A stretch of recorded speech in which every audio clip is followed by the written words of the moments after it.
வணக்கம் ஃப்ரெண்ட்ஸ், சூரியன் டைம். இப்போ வந்து பார்த்தீங்கன்னா, மாவட்ட வருவாய் அலுவலருக்கு வந்து தொடர்ந்து கடிதம் குடுத்துட்டுருக்கோம். அது ஏற்கனவே 6 குடுத்துருந்தோம். இப்போ ஒரு 4 மொத்தம் 10 கடிதங்கள் அவருக்கு வந்து அனுப்புறோம். நாளைக்கு அனுப்பும்போது, மாவட்ட ஆட்சியருக்கு அனுப்பும்போது அவருக்கு அனுப்புறோம். இதில என்ன சொல்லி அந்த 4 கோரிக்கை கடிதங்கள் பார்க்கலாம். ஒண்ணு வந்து பார்த்தீங்கன்னா, முதல்ல பிஎம்ஜேஓஒய் அதில வந்து பார்த்தீங்கன்னா, கியூஆர் கோட் ஸ்கேன் பண்ற அந்த வாய்ப்பு வந்து பார்த்தீங்கன்னா, லிஸ்ட்ல பேர் வந்தவங்களுக்கு மட்டும் தான் வருது.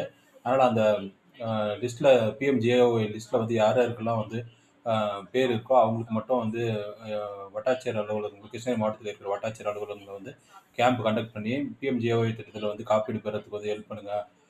அது பொதுமக்களுக்கு பயனுள்ளதா இருக்கும் அப்படின்னு சொல்லி கோரிக்கை கடிதம் கேட்டிருக்கேன். இது கோரிக்கை. 2வது கோரிக்கை கடிதம் பார்த்தீங்கன்னா, சிஎம் விபிடி உழவர் பாதுகாப்பு திட்டம். அதில வந்து 2024ஆம் ஆண்டு, 2025ஆம் ஆண்டு வந்து இறந்தவர்களோட ஈமச்சடங்கு பணம் வந்து நிலுவையில் இருந்தா வந்து அத ரிலீஸ் பண்ணுங்க. அத குடுக்க சொல்லுங்க அப்படின்னு சொல்லி அந்த கோரிக்கை கடிதங்கள் குடுத்துருக்கோம். அது கேட்டிருக்கோம். அது 2வது கோரிக்கை. 3வது கோரிக்கை பார்த்தீங்கன்னா, ஆ அவங்க மகளிர் உரிமை தொகை வந்து பார்த்தீங்கன்னா, இப்போ ஒரே கார்ட்ல வந்து மாமனார் மாமியார் மற்றும் மருமகள் வந்து அ ஒரே க ரேஷன் கடையில இருந்தா அது ரேஷன் கார்டுல இருந்தா வந்து அவங்களுக்கு வாய்ப்பு வந்து இல்லன்னு சொல்லிடுறாங்க. அது எப்படி வாங்குறது? அ மாமியார் தனியா ரேஷன் கார்டும், மருமகள் தனி ரேஷன் கார்டும் வாங்குனா தான் வந்து குடுக்கப்படும் அப்படின்ற மாரிலாம் சொல்றாங்க. அத பத்தி பொதுமக்களுக்கு விளக்கி சொல்லுங்க. அத பத்தி அதிகாரிகளுக்கு எடுத்து சொல்லுங்க அப்படின்னு சொல்லி 3வது கோரிக்கை கடிதம் குடுத்துருக்கோம்.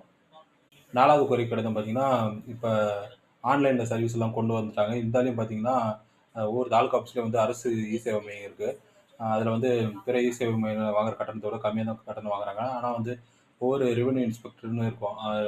ரெவென்யூ பிற்கால வந்து பார்த்தீங்கன்னா, ஆ 6 விஓ ஆஃபீஸ் சேர்ந்தது. அதுதான் வந்து 6 பஞ்சாயத்து சேர்ந்தது தான் வந்து ஒரு பிற்கா மாரின்னு சொல்லுவாங்க. அதில ஒவ்வொரு ரெவென்யூ இன்ஸ்பெக்டர் ஆஃபீஸ்க்கும் வந்து ஒரு இ-சேவை மையம் வந்து கொண்டு வந்தா சிறப்பா இருக்கும். அத வந்து அரசு நாலேட்ஜுக்கு கொண்டு போங்க. அத பரிசீலனை பண்ணுங்க அப்படின்னு சொல்லி கேட்டுருக்கோம். இந்த மாரி வந்து இ-சேவை மையம் வந்து அரசு அ ரெவென்யூ இன்ஸ்பெக்டர் ஆஃபீஸ்ல வந்து இ-சேவை மையம் வந்தா வந்து ஆன்லைன்ல சர்வீஸ் செய்றதுக்கு அப்ளிகேஷன் நெறைய அப்ளை பண்றதுக்கெல்லாம் வந்து சப்போர்ட்டிவா இருக்கும். இந்த 4 கோரிக்கை கடிதங்கள வந்து நாளைக்கு மாவட்ட வருவாய்த்துறை அலுவலருக்கு அனுப்புறோம்.